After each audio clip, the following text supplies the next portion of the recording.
말씀은 사도행전 25장 10절에서 11절입니다.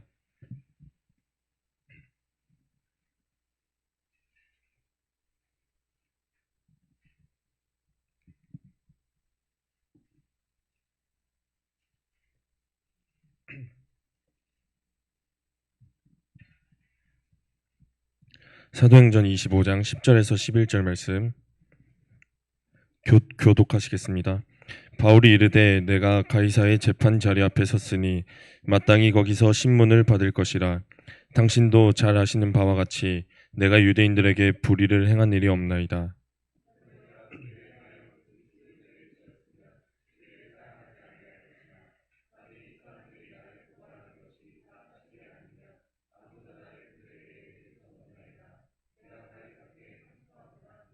아멘. 기도드리시겠습니다. 하나님 감사합니다. 하나님을 믿으며 예수님을 믿으며 살아간다는 것은 나를 내려놓는 것인 줄 압니다. 하나님, 그러나 우리는 우리의 자아가 너무나도 세고 나 스스로를 향한 욕심이 너무나도 커서 나를 내려놓는 게 너무나도 힘듭니다. 주님, 내려놓는 우리 모두가 되게 하여 주옵소서. 주님을 믿기에 다 포기하는 우리가 되게 하여 주옵소서. 예수님의 이름으로 기도드립니다. 아멘. 할렐루야. 믿음으로 생활한다는 것은 자신의 주관을 내려놓는다는 뜻인 줄 믿습니다. 그런데 우리는 참으로 우리의 주관을 내려놓는 걸 힘들어합니다. 결국엔 내가 하고 싶은 대로 할 때도 많고 내가 생각할 때 옳다는 방향으로 할 때도 많습니다. 르호보암이 자신이 이제 솔로몬 뒤를 이어 정치를 하려고 하는데 자기가 생각할 때 젊은 사람들의 말을 들으니까 저 사람들이 말한 대로 나는 우리 아버지가 준 거보다 너네들에게 더욱더 큰 형벌로 더 큰 고통으로 너네를 다스려야겠다. 자기가 생각할 때 자신의 신념대로 행동하였더니 결국에는 이스라엘이 여로보암과 르호보암, 북이스라엘과 남유다로 나뉘어지게 되었죠. 하나님의 뜻대로, 하나님을 믿는 믿음대로 나를 내려놓고 나의 뜻을 내려놓고 살아가야 되는데 우리는 참 자신의 신념으로 살아갈 때가 많습니다. 신념을 네이버에 검색하니까 어떤 사상이나 명제, 언설 등을 적절한 것 또는 진실한 것으로서 승인하고 수용하는 심적 태도를 말한다. 결국엔 내가 어떤 사상을 생각할 때 그 사상이 진실이라고 여기게 되는 그 순간 그것을 내 스스로에게 수용하고 그것을 올바른 태도로 가지고 살아간다는 뜻을 한다고 합니다. 근데 신념대로 살아가는 사람이 바로 저예요. 지난 기도회 때 저의 이기적임 때문에 목이 그렇게 아픈 선행이와 다영이에게 저는 유리성대잖아요. 노래도 잘 못하잖아요. 그래서 이기적으로 부탁을 했어요. 내가 기도회 인도할 때 옆에서 찬송을 불러주면 안 되겠어? 그들의 편의가 아니라 그들의 아픔, 힘듦 이런 거 생각하지도 않고 제가 하고 싶은 대로 했죠. 그리고 나서 제 잘못인 줄도 모르고 그 자리에 앉아서 사랑을 나불거렸습니다. 그래서 결국엔 저 때문에 그날 기도회가 여태 단 한 번도 그런 적이 없었는데 저 때문에 사상 초유로 기도회도 못하게 되었습니다. 참 내 신념대로 살아간다는 것. 나는 주님을 분명히 믿으니까 하나님 앞에 주님이 원하신 대로 살아가고 싶고 믿음 생활을 올바르게 드리고 싶은데 그러지 못할 때가 너무나도 많아요. 이 설교 자리에 쓰는 것도 예전에는 여기 앞에만 쓰면 그렇게 하고 싶은 말이 많은 거예요. 15분에 끝내는 게 이정희 목사님 처음에 힘들다고 하셨는데 저는 항상 끝나면 20분에 끝났던 것 같아요. 그리고 지금은 앉아 계신 여기 성도님들의 눈길을 이렇게 쳐다보는 게 너무 힘든데 그때는 한 명 한 명 이렇게 다 쳐다보고 어쩜 그렇게도 잘 났는지. 설교도 잘 못하니까 이제 목사님 앞에 많이 혼났었죠. 왜냐하면은 여러분들은 하루에 한 번의 예배를 하나님 앞에 올바르게 드리고 싶고 간절하게 드리고 싶은 마음으로 나오는데 그 예배를 제사를 진행한다고 하는 그 사람이 망치고 있으니 당연히 안 혼나고야 되겠습니까? 한 번은 선행이랑 같이 집에 있는데 선행이가 이정희 목사님께 전화를 걸었어요. 그리고 제가 옆에 없는 척하고 저의 설교에 관해서 목사님께 선행이가 얘기했더니 목사님 막 뭐라 하시는 거예요. 걔 그 자리에 서는 게 말이나 되냐. 걔 그따구로 설교하면 안 된다. 예배 다 망치는 거다. 다 모든 영혼을 죽이는 거다. 그 말 옆에서 듣는데 눈에 눈물이 막 나는 거예요. 근데 그때 선행이는 너무 당황해서 괜찮아 이제부터 잘하면 되지 하면서 저를 막 위로해 줬었는데, 근데 그날 이후로 제가 정말 독하게 마음 먹었던 게, 나를 위한 슬픔이 아니라 다른 사람들을 위해서라도 빨리 바뀌어야겠다. 이 부분만큼은 다른 죄성도 당연히 다 바뀌어야 되지만 이 자리만큼은 내가 망치면 나 혼자 죽는 게 아니라 모든 사람이 다 죽는 거니까 이 부분만큼은 무슨 일이 있어도 빨리 바뀌어야겠다 해서, 제가 설교만 끝나면은 카톡이 막 저한테 쏟아졌어요. 이거는 이렇게, 이건 이렇게, 이건 잘못됐어, 이건 이렇게 하는 게 좋아. 예전에는 그 카톡 보면 막 눈물이 났어요. 저를 향한 슬픔 때문에. 아, 이게 이렇게까지 못했나? 근데 그 마음을 먹고 난 이후로부터는 그 카톡을 볼 때마다 감사하더라고요. 고맙더라고요. 얘기를 듣고 싶더라고요. 근데 이것도 이기적이어서 결국에는 우리가 내 신념을 내려놔야 되는데, 감사함으로 시작하던 그 믿음 생활이 또 시간이 지나면 내 교만도 올라오고 내 자아도 올라와서 이것까지? 이런 마음이 또 들까봐 너무 걱정돼요. 하나님 앞에 신앙생활 믿는다는 것은 나의 신념이 아니라 하나님의 뜻대로 살아가야 된다는 뜻인 줄 믿습니다. 바울이 그렇게 자신의 신념대로 살았었죠. 자신의 신념대로 예수님을 믿는 사람들이면 어딜 가든 대제사장들에게 권한을 받고 그 사람들을 옥에 가두고 죽이기까지 했습니다. 그런데 예수님을 만난 다메섹 도상, 그곳에서부터 그의 삶이 바뀌었어요. 내 신념을 내려놓고 주님을 향한 믿음대로 살아가야겠다. 바울은 유대인들에게 불의를 행한 적이 없습니다. 불편함을 끼친 적도 없습니다. 그런데 그 예수님을 잡아 죽였었던 그 유대인들이 그대로 바울을 죽이려고 그렇게 수도 없이 노력을 합니다. 무려 로마 총독이 바뀐 2년 뒤에도 또 다른 유대인들이, 또 대제사장들이 와서 바울을 죽이려고 해요. 그러한 바울이 어떻게든 자신의 믿음을 유지했었던 이유는 바로 믿음이 생겼기 때문입니다. 내 신념, 내 뜻대로 살아가던 게 아니라 예수님의 뜻대로, 예수님의 믿음대로 살아가야겠다는 믿음이 생겼기 때문입니다. 어떤 한 목사님이 이 성경, 신앙, 믿음에 관해서 3가지의 F에 관해서 이야기를 하시더라고요. 첫 번째는 바로, 잠시만요. 팩트입니다. 팩트의 뜻이 무엇인가요? 사실입니다. 사실. 이 성경책은 픽션이 아닙니다. 허구가 아니라 팩트인 줄 믿습니다. 창조과학 6,000년의 지구 역사 동안 이 진화의 연속적인 중간 단계의 화석도 없다. 이 지구는, 이 생물들은 수백만 년, 수천만 년의 진화를 통해서 생겨났다고 하는데 그런 거 없다. 이 창조과학을 통해서 우리가 이 창조론을 믿게 되지 않았습니까? 다 목사님들과 청년들이 발표했던 내용들. 저 처음에 들었을 때까지만 해도 제가 지난 시간에 고백했잖아요. 저게 맞아? 사실이야? 라고 생각하고 앉아있던 그 자리 속에서 하나님 앞에 계속 의문을 던지고 계속 어떻게든 믿어보려고 기도해 보니까 어느 순간 저거 진짠데? 저 믿음 확실한데? 이거 성경책에 있는 거 다 사실이었네. 이러한 믿음이 우리들에게 생겨야 될 줄 믿습니다. 이 그랜드 캐니언, 이것도 대홍수의 사건, 대격전의 사건을 말해주는 증거 아닙니까? 그리고 이 파라오 람세스 2세 출애굽 당시에, 그 당시에 있었던 파라오가 바로 이 람세스 2세였죠. 이 성경책에는 허구로 적힌 것들이 없습니다.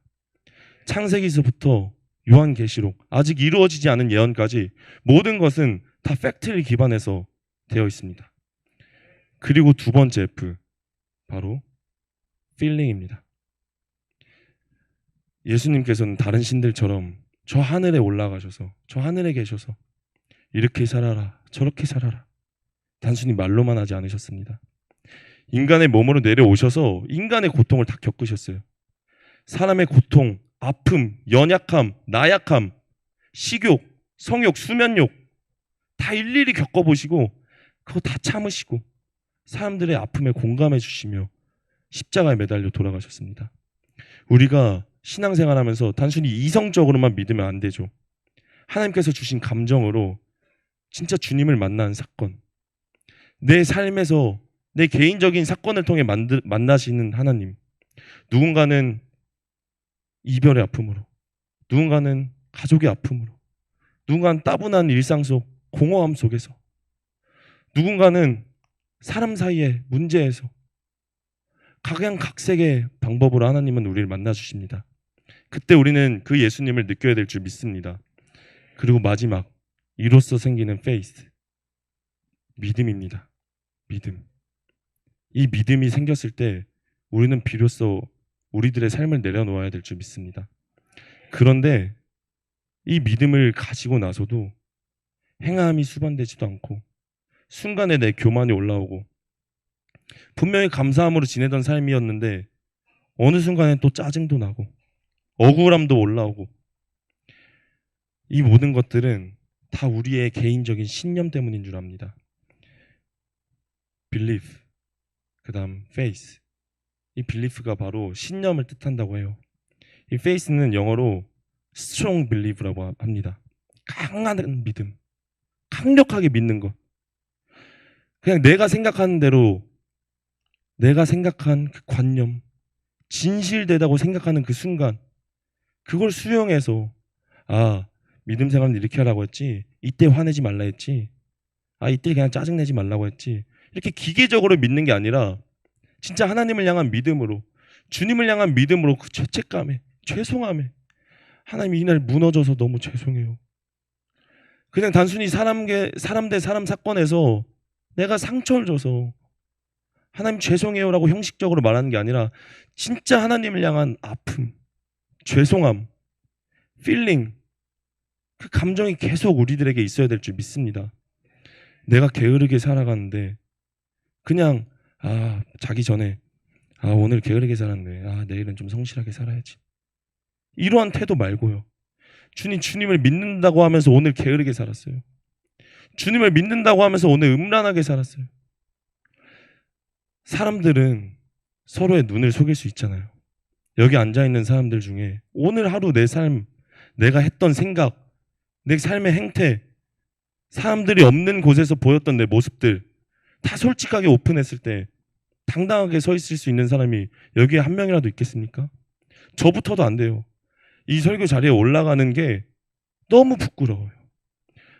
예전에는 여기 앞에 나와서 사람들 한 명 한 명 다 쳐다보면서 막 제가 하고 싶은 말 20분 넘게 막 쏟아내고 그랬는데 너무 부끄러워요. 이제는 내가 앞에 나가서 정말 말할 존재도 안 되는데, 목사님들은 그래도 삶을 오랫동안 보여주셨으니까, 희생을 보여주셨으니까 이대로만 살아줘, 이대로만 살아주세요 제발 하는 간절한 마음으로 부탁을 드리는데, 저는 제가 너무 못난 걸 아니까 그걸 감히 말씀 못 드리는 거예요. 하지만 그렇게 못났기 때문에 그 마음은 있습니다. 제가 했던 똑같은 실수 여러분들은 하지 말아주시기 바랍니다. 하나님 앞에 계속 교만하고 이기적으로 살아가는 내 모습, 믿음 생활 한다고 하면서 결국엔 내 신념대로 살아가는 모습. 지난 토요일 날 제가 이제 그 기도회를 마치고 목사님이 저에게 차 청소나 하고 봉사하면서 좀 살아라 해서 토요일 영시예배가 끝나고 차 세차를 하려고 출발했습니다. 세민이가 자기도 도와주겠다고 하고, 그리고 성환이가 자기가 꼭 따라가고 싶다고 하더라고요. 그래서 성환아 추운데 괜찮겠냐? 저 정말 따라가고 싶어요. 그래서 성환이가 이렇게 같이 따라서 차를 타고 가게 됐습니다. 그리고 세차 끝내고 돌아오는 길에 성환이가 저한테 그러는 거예요. 형, 저는 진짜 형처럼 그 이성에 관한 부분은 정말 깨끗하게 지키고 살아가고 싶어요. 근데 그 말을 듣는데 제가 부끄럽더라고요. 성환이한테 말을 했어요. 목사님들이, 이정희 목사님이 좋게 포장해서 내가 날 지켰다고 한 거지, 사실 나는 주님을 향한 믿음 때문에 지킨 게 아니라 내 신념으로 내가 내 몸을 지켰던 거야. 뭐 그렇게 잘난 얼굴도 아니지만 처음 보는 여자가 제 어깨에 머리 기댄 것만 여러 명 있었고, 근데 다 제 성에 안 찼죠. 제 성에 찬 여자를 만났으면 거기서 더한 진도도 나갔을 것입니다. 처음 만난 여자애랑 막 백허그까지 다 하고 막 그랬던 남자예요. 근데 제 이 첫 순결만큼은 하나님 앞에 고이 지켜드려야겠다가 아니라 내 첫 순결만큼은 내가 정말 사랑하는 사람이랑 해야겠다. 그게 제 신념이었습니다. 제가 21살 때 첫사랑을 만나고 그때 이제 우리가 중고등부였던 우리들이 성인이 되고 연애를 막 하니까 이정희 목사님이 앞에서 혼전순결 설교를 하셨어요. 근데 제 속에서 하나님 앞에 그게 납득이 안 되는 거예요. 혼전순결? 전 몰라요. 전 안 지킬래요. 다른 사람들 다 안 지키잖아요. 그 첫사랑이 너무 사랑스럽고 좋아서 이 여자한테는 내 모든 걸 다 바치고 싶은 거예요. 근데 그 여자애가 저를 원치 않아 했지만 뭐 시간이 지나고 나니 하나님이 제 몸을 지키시려고 하신 거였고 그랬을 수도 있지만 일단 그때 제 마음의 태도는 제 신념이었습니다. 날 지키려는 것 하나님을 위해서 예수님을 위해서도 아니라 그냥 내 신념대로 이땐 혈기 안 내야지. 집에 와서 이렇게 살아야지. 내 하루의 일상은 정해져 있는 스케줄대로 딱 맞춰서 살아야지. 근데 그게 하나님을 향한 믿음에서 정한 계획인지 아니면 그냥 내 개인적인 신념으로 지킨 계획인지 돌아보는 시간이 되었으면 좋겠습니다. 그래서 성환이한테 말했어요.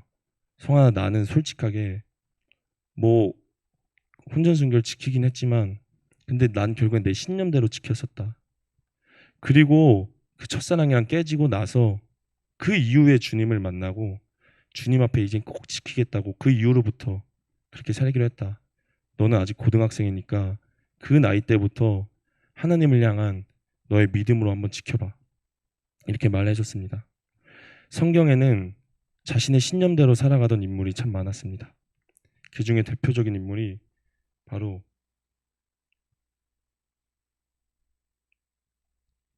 가룟 유다였습니다. 예수님을 팔기 위해 볼에 입맞춤을 하던 그 사람. 예수님을 따라다니면 돈을 많이 벌 수 있지 않을까? 나사렛 왕? 호산나 구원자이신 예수님?